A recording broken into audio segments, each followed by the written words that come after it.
All right, I'm Steve Wood, and I'm a recovered alcoholic. So, welcome to the Great Reality Book Study.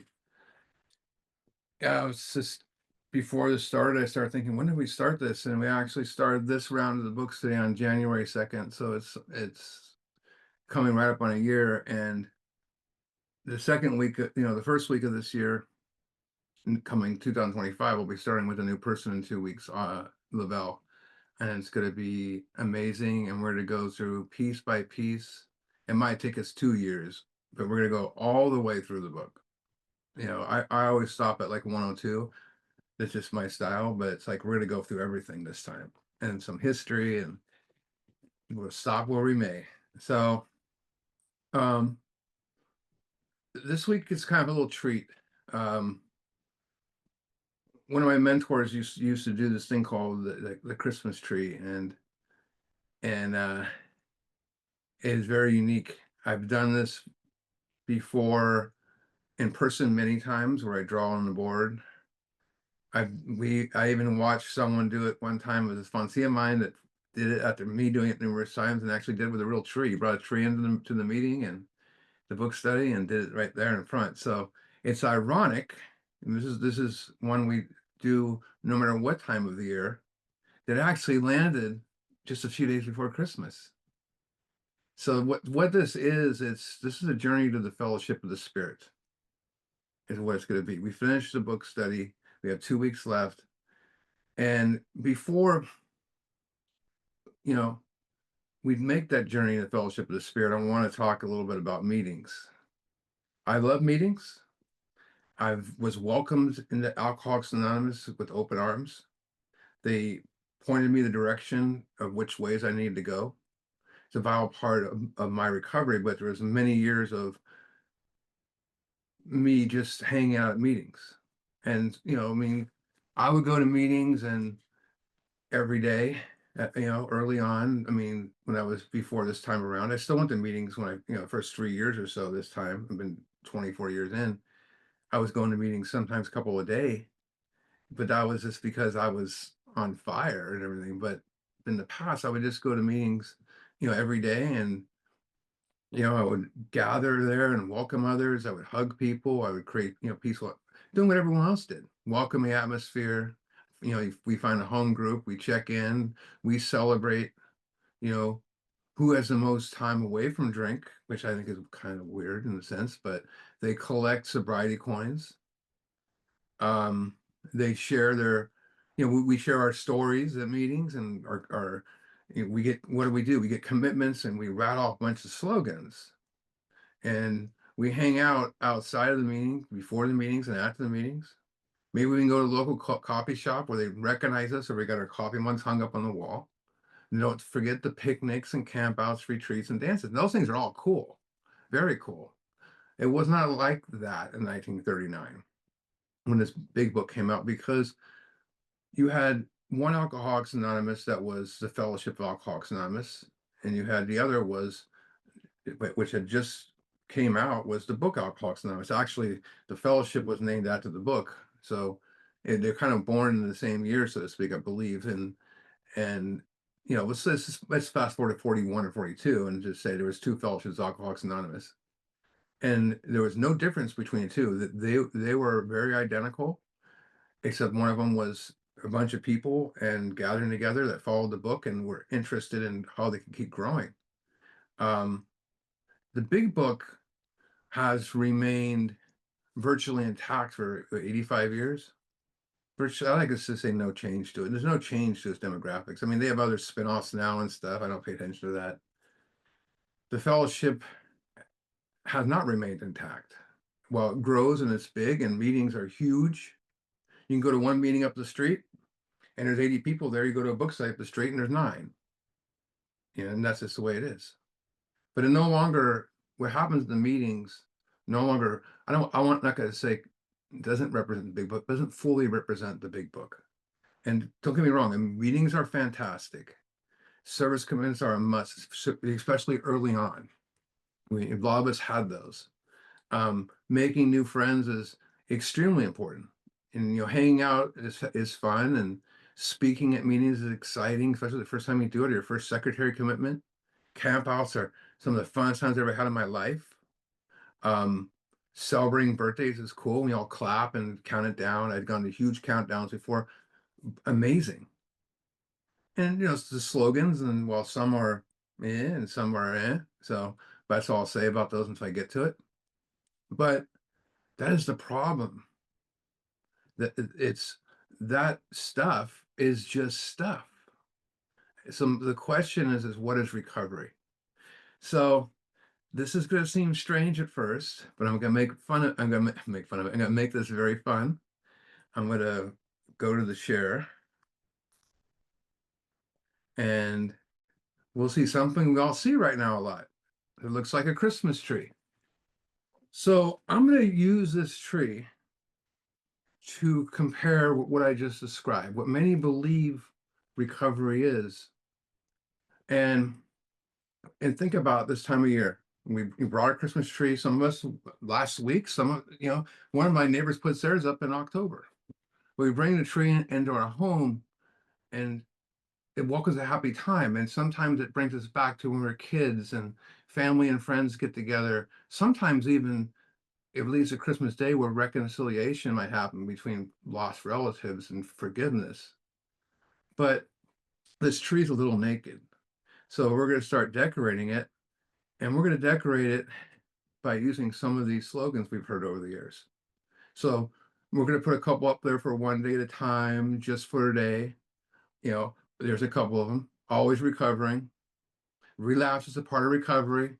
You can't be recovered. Always a struggle. How about keep it simple? And then we'll put a few more for I chose not to drink today and just don't drink no matter what.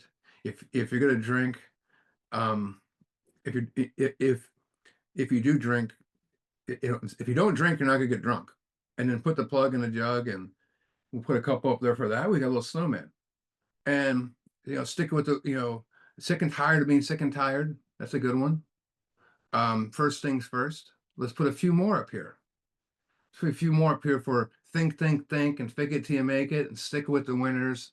What's the ones we have? Progress rather than perfection, not spiritual progress. They always say progress rather than perfection. Kind of leaves the important part out.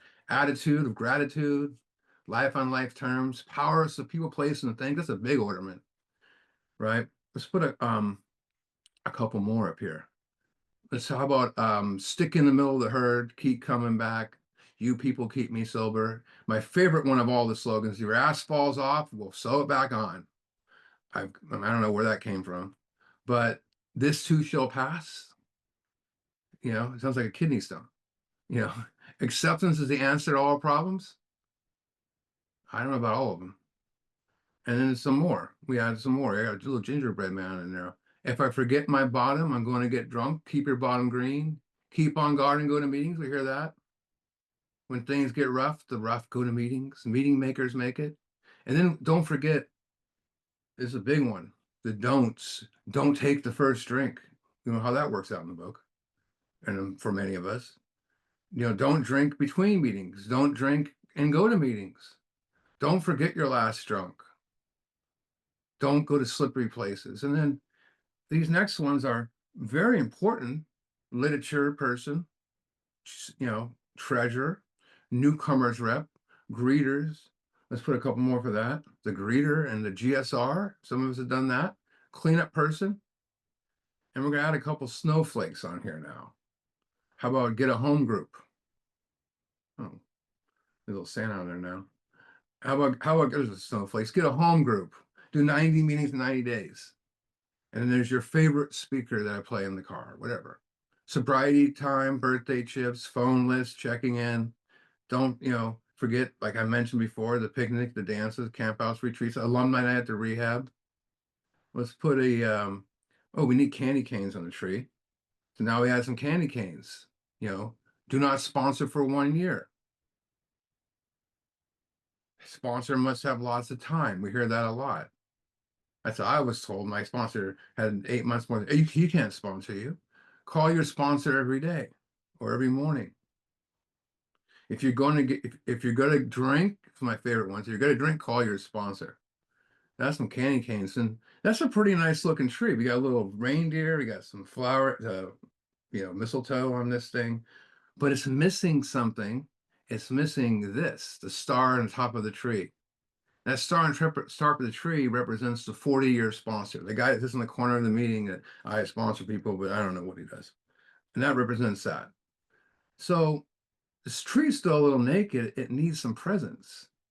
So let's put one up here for, I got a little romance, you know, got the girl back, got the kids back, got the job. And then I need, I got the friends and got a car, a couple little small ones. So after that, that's one heck of a Christmas tree. And you might think, what's this guy getting to? But that's one heck of it's a beautiful tree with lots of ornaments, but it's loaded. It looks great. But what's the dark truth about a Christmas tree? It looks great. Everyone likes it. There's one big problem with a Christmas tree. When you brought it into your home, it was already dead.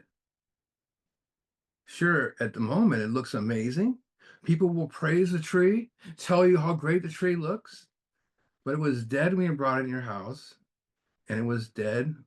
I mean, it was dead when you bought it, and then we brought it in your house.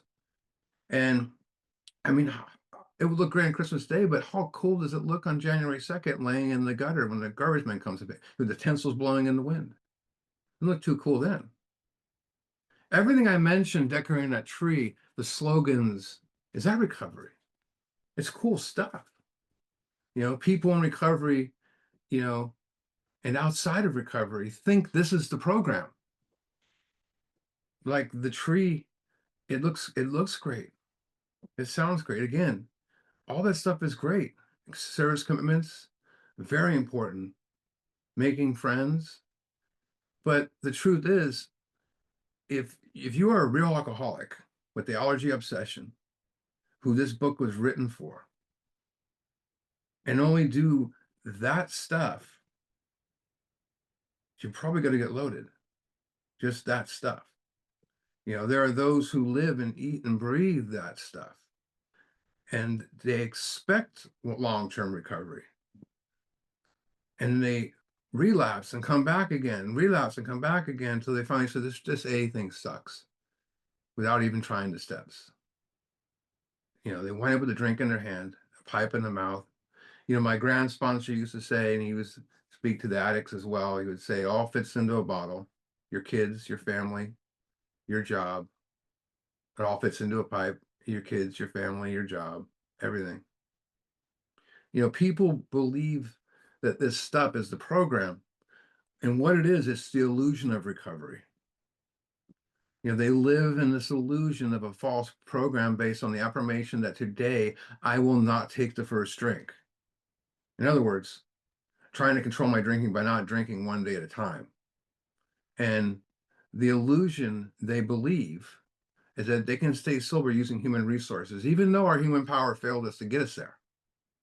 Meaning, dependence on human power, even though step one is lack of power, of human power. If my recovery is dependent upon other people, what does that leave God? Right?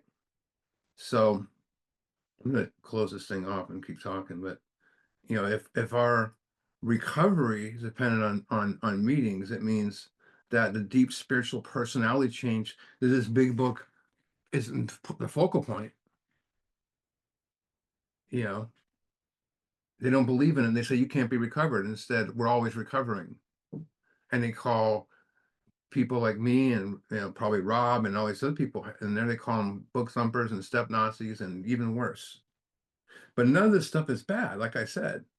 And we can do this stuff, but we must also have a balanced approach that combines the benefits of the meetings with the long-term approach outlined in the big book. That's the most effective right there for long-term recovery. The stuff listed above will not give you the personality change sufficient merit recovery on its own. I mean, it's kind of interesting. I mean, because so what is the big book? I mean, big book offers spiritual guidance and spiritual principles for living. The steps require individuals to be honest with themselves, do self-examination of their thoughts, action, flaws, weaknesses, negative emotions, and the surrender, which all that lays the groundwork for the surrendering of ego, pride, and stuff like high self-esteem. And then it's about taking responsibilities for our past and present actions with amends. That leads to a connection with the higher power, whatever you want to call it, which leads to a new meaning of life and a new direction of life. Now, for many, just the thought of what I mentioned there, those negative emotions, facing those is frightening, challenging. So people, you know, move towards the short-term benefits of the instant gratification of group therapy and social support the fellowship, has offered for so many years. And, and rather than the more rigorous long-term approach that outlined in the big book. And there's also people that come into the fellowship that have their lives ravaged by religions and stuff like that, and they think that we're the steps are all about religion, so I'm going to stay away from that.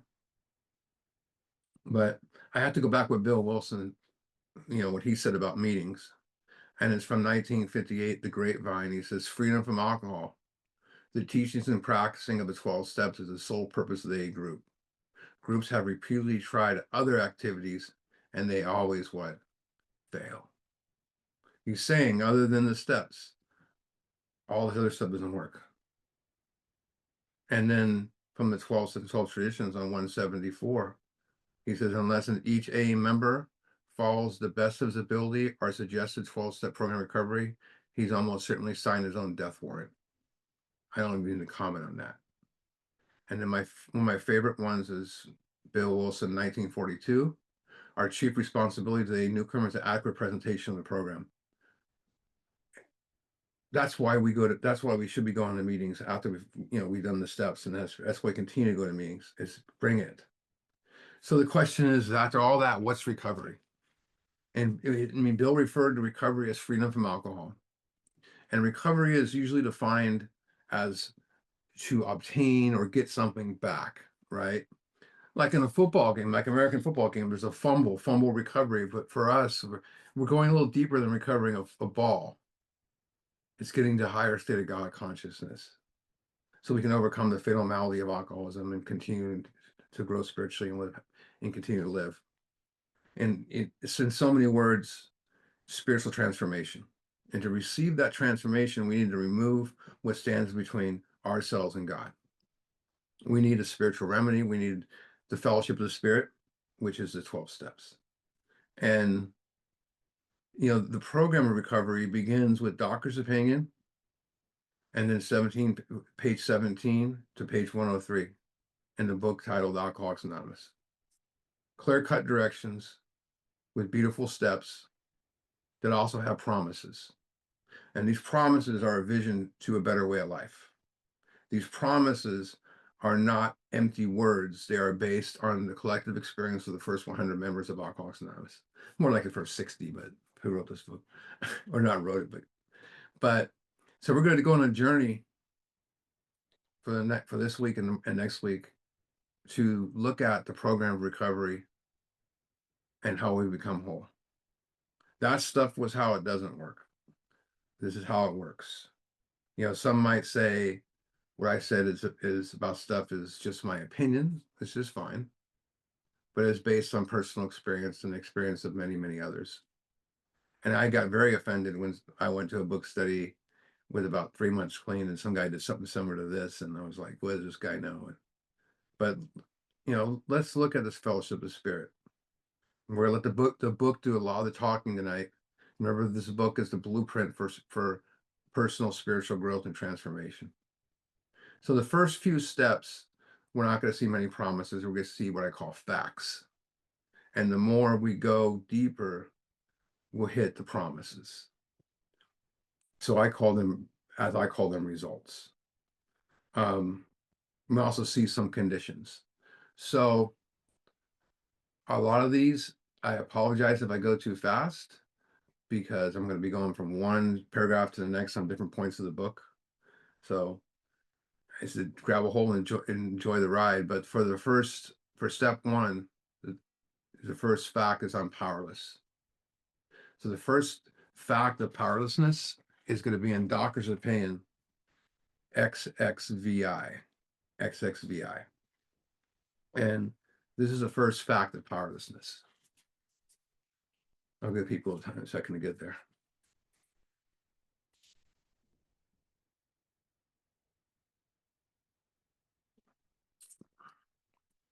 All right, it says we believe, and so suggested a few years ago, the action of alcohol on these chronic alcoholics is a manifestation of an allergy, that the phenomenon craving is limited class and never occurs in the average temperate drinker.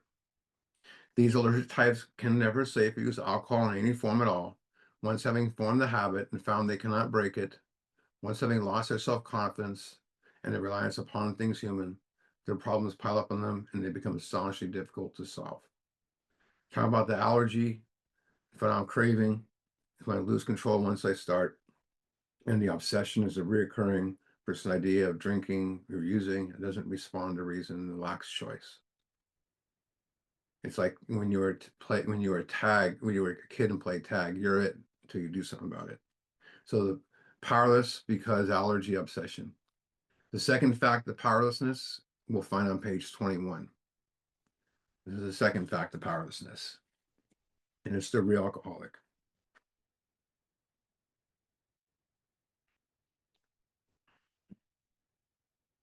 And it says, well, but what about the real alcoholic? That's the person who needs these steps. He may or may not become, he may or may not start off as a mild drinker. He may not become a continuous hard drinker. But at some stage of drinking career, he begins to lose all control, his finite craving, of his consumption once he starts to drink. That's their next fact of power. So we're going to do a few pages over to page 24, first paragraph. 24, first paragraph. Remember those slogans I said a minute ago? Let's see what the book says about those. The fact is that most alcoholics, for reasons the obscure, have lost the choice and the power of choice and drink. So much for, choosing not to drink. So our so-called willpower becomes practically non-existent and doesn't go over think. We are unable at certain times to bring into our consciousness with sufficient force the memory of suffering, humiliation, even a week or a month ago. So much for remembering your last drunk. We're without defense against the first drink. So much for don't take the first drink. That shoots down many of those slogans we said at the beginning because of the obsession. There's no choice. There's no thinking through. There's no remembering hitting my bottom. I mean, it's nice to remember that when you're sober, but when you have that obsession going, it's not going to remember it. And there's no, don't take the first drink no matter what. So the fourth fact is going to be on that same page, and it's going to be the third paragraph. And this one hit me hard when I first read this. The almost certain consequences that follow taking even a glass of beer do not crowd into our mind to detour us. If these thoughts occur, they are hazily and readily supplanted with the old Thoroughbred idea that this time we shall handle ourselves like other people. It's the obsession. There is a complete failure of the kind of defense which keeps one from putting their hand on a hot stove. This obsession has us in its grips. We're powerless. So we realize that no human power can overcome our alcoholism. I'm powerless. I need power. We must be willing to believe in the power greater than us. So we take the fact of our powerlessness. That fact leads us to the fact we need power. The first fact on power will be page 45, the first paragraph.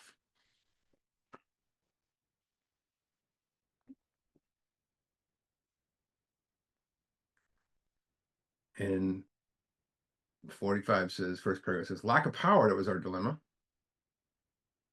We had to find a power which we could live. Had to be a power greater than ourselves. Obviously, we're wondering how do we find this power? We're not going to find it at meetings. We're not going to find it through our family or friends. I always thought it was a lack of meetings was my dilemma. That's why they told me why I relapsed. But it says where and how do we find this power? So you don't have to go to these pages. So where we find the power, page 55 tells us it's deep down within. And where we find and how do we find the power? Top secret code 4, 5, 6, 7, 8, and 9. Where and how, location and method. The second fact on power is on page 46, the second paragraph. This fact is actually, you actually find a promise and a condition here. It says, as soon as we admitted the possible existence of creative intelligence, possible existence, I love that, a spirit of the universe underlying the totality of all things, we began to possess with a new sense of power. That's a promise and direction, promise. That's one of the first promises we see here. Begin to be possessed with a new sense of power and direction. But here's the condition, provided we took other steps. Now, some people, think I can get that without the steps. The only thing I ever got a new sense of power and direction from was drinking, but then I did the steps. But it was all false, false power, false direction. I got lost. You have no direction. Third fact, and it's right after that sentence, same page. We just read, he says, we found that God does not make too hard turns for those who seek him. That's a fact and a promise. We found that God does not make too hard turns for those who seek him. I love that. Absolutely love that. To us, the realm, here's some promises. To us, the realm of the spirit is broad, wide open, roomy, all inclusive. Doesn't leave anybody out. Never exclusive, forbidding to those who earnestly seek. It is open, we believe, to all men. The beautiful thing about the AA is all you need to be a member is desire to stop drinking. All you need for the fellowship of the Spirit, is earnestly seek. Fourth fact, and we're on page 47. And it's in the middle of the page, and with here's some promises. This is awesome. As soon as a man can say he does believe or is willing to believe, we emphatically, it means all energy wise, can assure him he is on his way. Look at this promise. That's a promise there too. It has been repeatedly proven among us upon the simple cornerstone, a wonderful spiritual structure can be built. Look at the promise in there. That if you build this thing, you have, it's a simple cornerstone to start off. Your spiritual structure is going to lean upon this. Let's go to the next fact, and it's on page 55. And this is loaded with promises. And it's towards the bottom of the page, where it says, sometimes we had to search fearlessly, but he was there. Searching fearlessly is a condition. He was there as a promise. He was much as fact as we were. We found, look at this promise, we found the great reality deep down within us. That's a rocket fuel promise right there. We found God deep down within us is what they're saying. And the last analysis, it is only there when he be found, it is so with us. That's a promise. That's loaded with it. He's how it says, and the last analysis is only there when he may be found. Not up here, not around, not someone else, not in the group.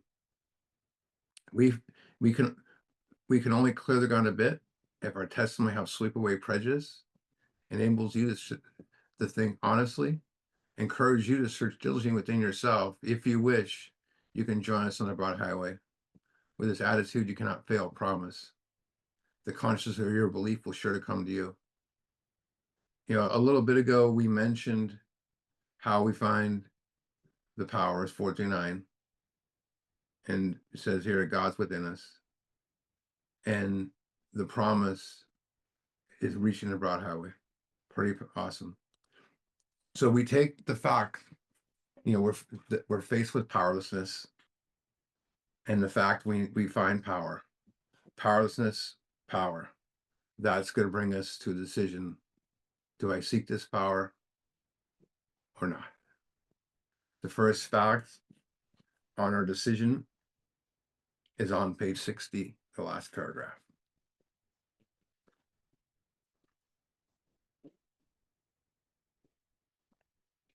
So the first requirement is that we be convinced that any life run software, self-will can hardly be a success.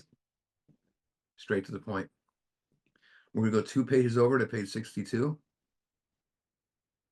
And this one's got some promises. So our troubles, we think, are basically of our own making. That's like, wow, that's hope.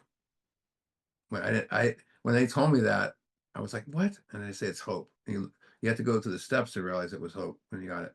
They arise out of ourselves, and alcoholics, an extreme example of self-will run riot, though he usually doesn't think so. Above everything, we alcoholics must rid ourselves of selfishness. We must, or it kills us. God makes that possible. Look at these promises, and there often seems to be no way of entirely getting rid of self without his aid.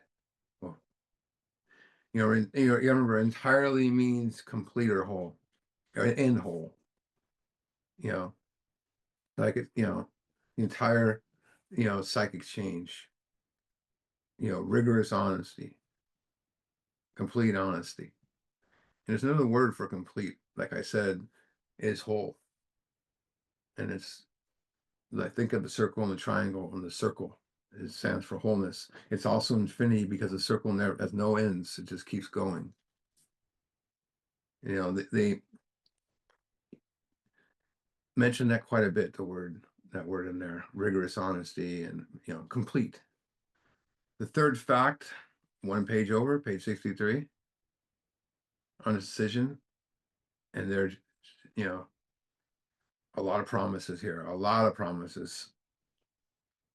When we sincerely took such a condition, as a condition, we took such a position, all sorts of remarkable things followed promise. We had a new employer, promise.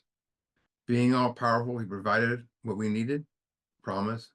If here's a condition, if we kept close to him and performed his work well.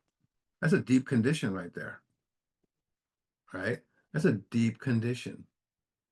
Right? I lost my place. Established on such a footing, we became less interested in ourselves and the plans and designs, promise.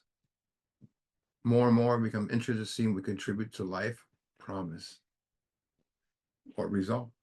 As we felt new power flow in, as we enjoyed peace of mind, as we discovered we could face life successfully, as we became conscious of his presence, we began to lose our fear of today. Wow.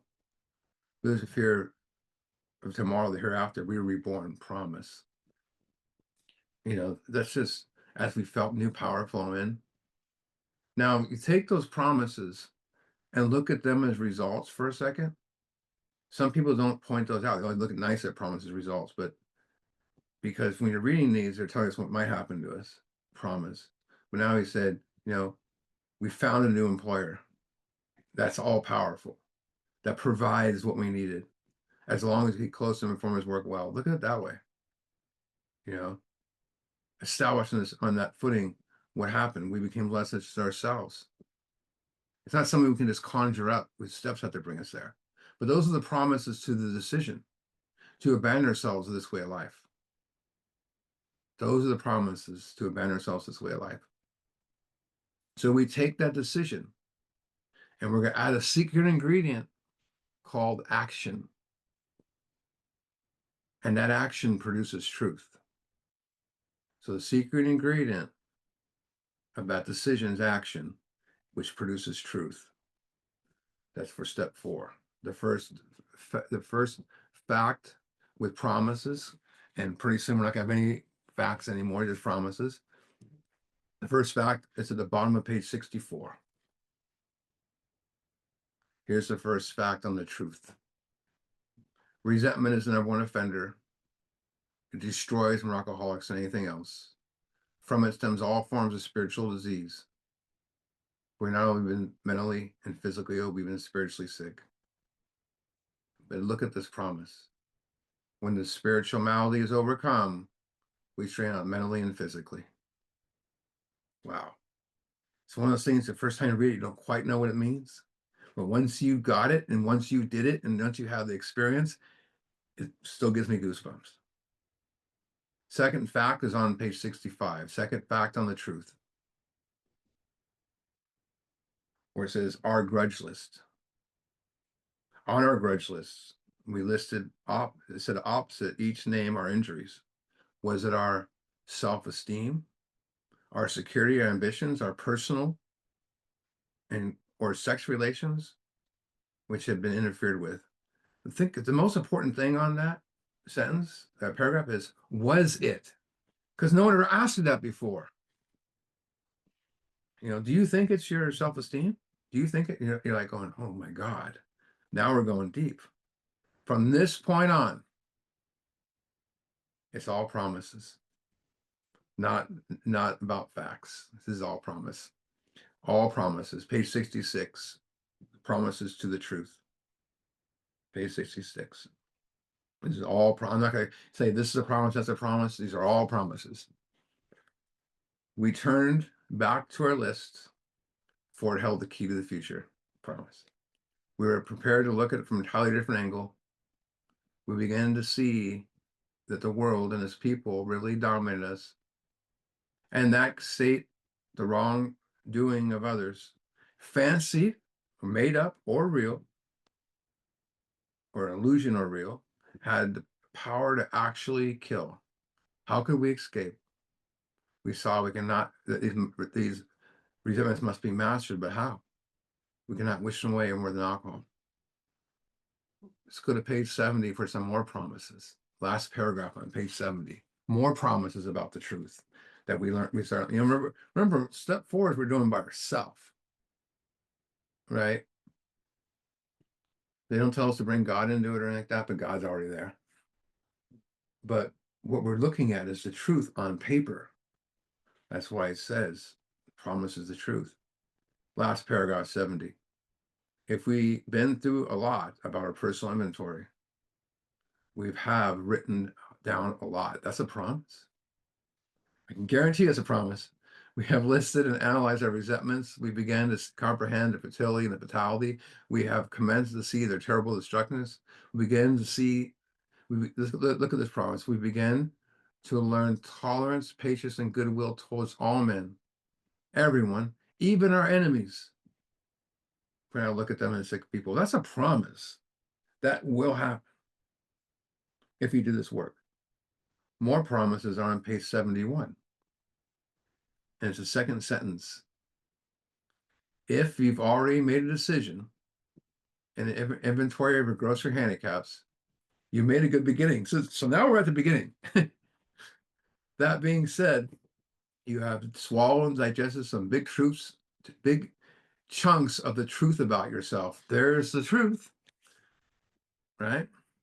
And what is the truth? It sets us free, right? So we take that truth and we're going to add more action, which is step 5.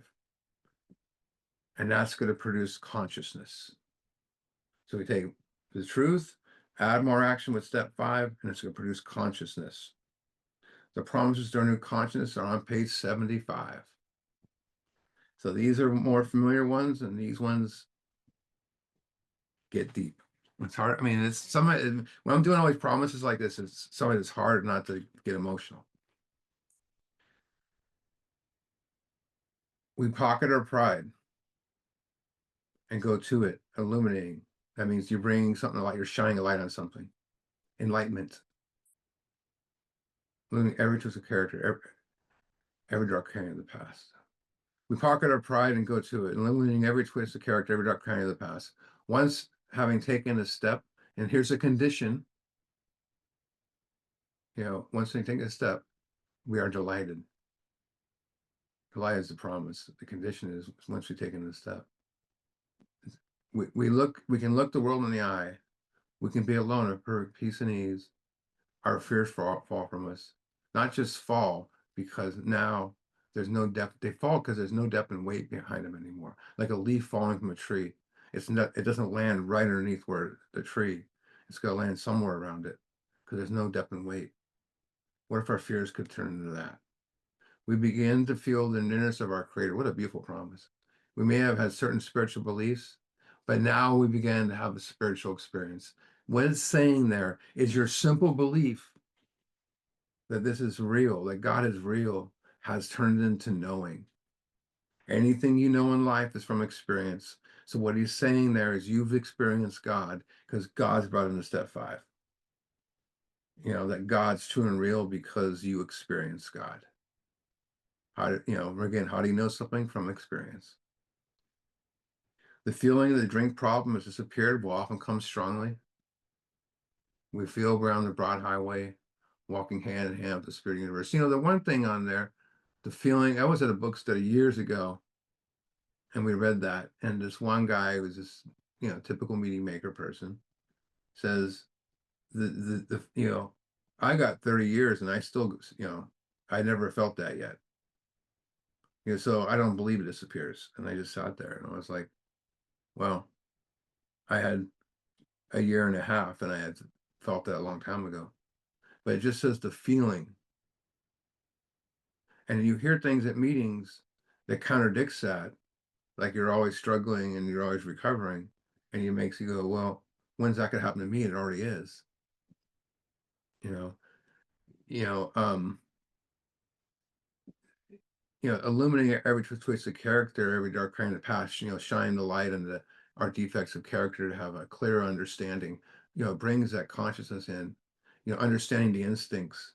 So step 5 is about casting out old beliefs by discovering what drives us, what drove those beliefs. And so it's the awareness of instincts on the third column. Your sponsors can take you through the 5th step, starts bringing you into this consciousness. And we begin to, conscious begins to expand more and more. And if it expands more and more in the 5th step, why wouldn't I want it to expand more and more in 6 and 7? I want to expand the rest of my life. And the more it expands, the more you understand life. So you go from having a belief to knowing. And so the walk, the tramp, the arch of freedom has begun. So we take the facts, powerless, power, the decision. We take the facts, our truth, and our new found consciousness, and we surrender. 6 and 7. Now, you know, there's no promise of 6 and 7. It's only one amazing, beautiful little paragraph because, you know, it's short, but this one's very familiar to us, and I think it speaks 6 and 7. This is the promise to 6 and 7, page 58. We're going to go back a little bit to page 58. And we've heard this read a million times, and it makes sense. Some of us have tried to hold on to old ideas, and the result was nil, nothing, until we let go absolutely. That's what 6 and 7 is about, letting go absolutely. And the result was nothing. We didn't get what we wanted until we let go. So we finally let go of these old ideas and beliefs and defects, which kept us bound to self for so long. You know, when those old ideas and, you know, defects are gone, what are we left with? You're left with the grace of God, or whatever you call it, love, peace, anything, all the above. And when that happens, that's when the miracles begin. That's why they say, don't leave till the miracle happens. But they don't, people say that, don't realize, what are you doing to chase the miracle? You have to chase the miracle, you have to seek the miracle. And the miracles begin now. You know, when you let go of your thinking becomes one with God's thinking. You know, that's a beautiful place to be. You know, letting go and letting God. I can't, he can, I must let him. Ultimate trust. I'm trusting God with my life and handing it over to the one who has the power that that I lack. So that's where we abandon ourselves to God. So we take meeting's just flown by. When we take that surrender, I love that. We take that surrender and we add more action, 8 and 9, and we have an awakening. The promises of that awakening, we go back to page 25. Here's the promises to awakening.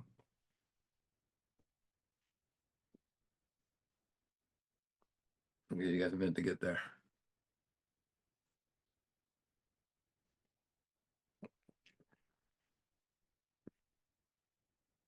I love going over these promises and stuff like that because it's positive energy, everything comes out, but it just time just it says we found much of heaven. It's a promise. And been rocking into the fourth dimension of existence, which we had not even dreamed. That's all promise right there. They're telling you you can be you can have much of heaven, and you can be rocking the fourth dimension of existence, which which you don't think exists, but you find it. I mean, how do you feel when you find something you weren't sure existed? The great fact is just this and nothing less, that we've had deep and effective spiritual experiences. Wow. Which have revolutionized. Think when a revolution happens, something becomes unrecognizable. They're revolutionized our whole attitude towards life. That's 1. 2, towards our fellows, and 3, towards God. 3 things get revolutionized. 3 things do not represent our old ways. Our attitude towards life is different. Our attitude towards our fellows is different. Our attitude towards God's universe. Take those 3 things, and those get those change. You change. Everything changes. But look at this. The central fact. So they're saying the central fact of the first 100's life at that time today, it's absolute certainty that our Creator has entered into our hearts and lives in a way which is indeed miraculous. He has commenced to accomplish things, those things for us which we can never do for ourselves. You know, the central fact of their life. Take a circle, and the central fact of that circle is going to be the center of the circle, right? These guys, central fact of their life and nothing else, you know, was their Creator entered our hearts and working, you know, has helped them that they couldn't do for themselves. What's in the center of your circle? Is it God or is it something else? Is it something that creates fear? What's in the way of that? The next promise to awakening is on page 83, 84. And here we go. If we are painstaking, we've heard this before. If we're painstaking about this phase of our development, that's the phase of the vital sixth sense, the union with God. Remember, that's why it tells me the steps are done really boom, boom, boom, boom. You know, the union with God, we will be amazed.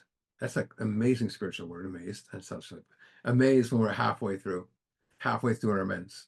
So these are the promises as a result of being halfway through our amends, and there are promises to the awake. You know, this is what you can have when you're awake. We're going to know a new freedom, a new happiness. We never experienced it before.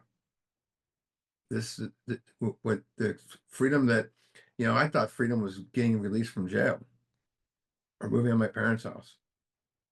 But that's a third dimensional freedom. This is a fourth dimensional freedom, right? And a happiness. I thought happiness was something you had to get in the external world. The right job, the right role, the right sex, the right money, everything. I never knew happiness was inside of me. And if I strip away all the stuff that brings me unhappiness, I find happiness and joy. We never experienced it before. No wonder it's called an awakening. We will not regret the past nor shut the door on it. We will comprehend the word serenity and know peace, experience peace. Tell me that we experience serenity. When we experience serenity, we know peace. Wow. It's a part of me. No matter how far down the scale we have gone, we'll see how our experience can benefit others. So thanks to this new awakening, we see our past is a present for others, right? It could benefit them. That's why we bring the message that, you know, that feeling this is the one that got to me because I suffered from depression for so long and blamed it on everybody else. And that feeling of uselessness and self-pity will disappear. No way. Self-pity can disappear. Me hating myself and the uselessness. I'm like, you know, how many, different things did we try, medically for that? Self-help and, you know, shrinks and medications and stuff, or self-medication, alcohol, drugs. So when the most important thing in this one right here is, I'm going to re-say it a little bit, that feeling of uselessness and being a victim will disappear. Our our words change to where we're no longer sharing a meeting and talking about our crap. We're talking about what we've got now. No longer being a victim. There's no recovery in being a victim. We lose interest in selfish things and gain interest in our fellows. Wow. So we discover that we're altruistic beings.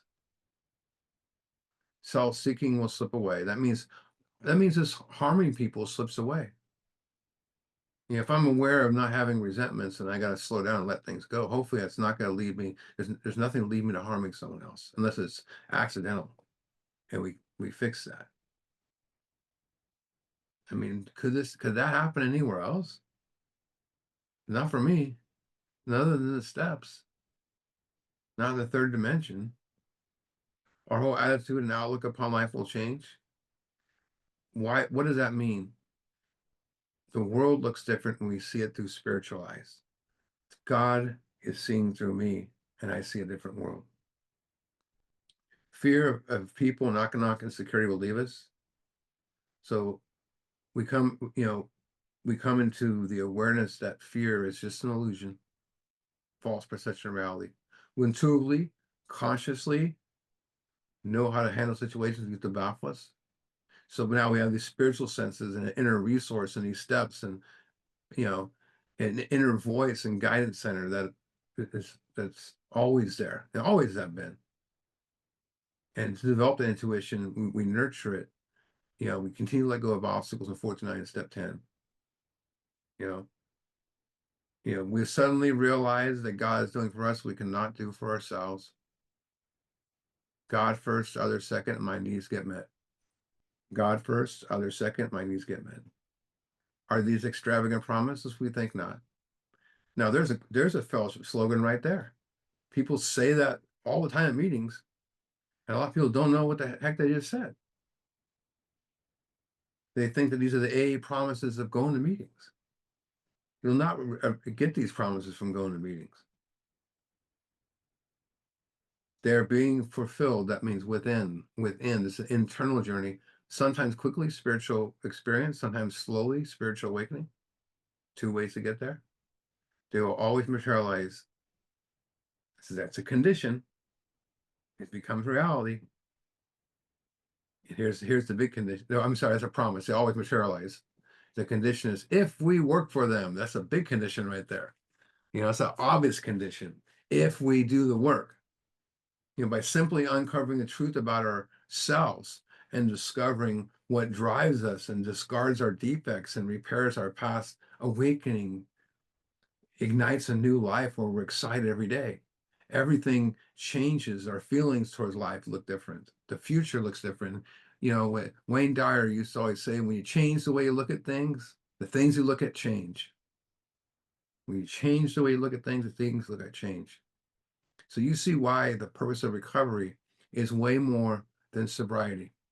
Sobriety is a small little byproduct, just a small little piece of recovery.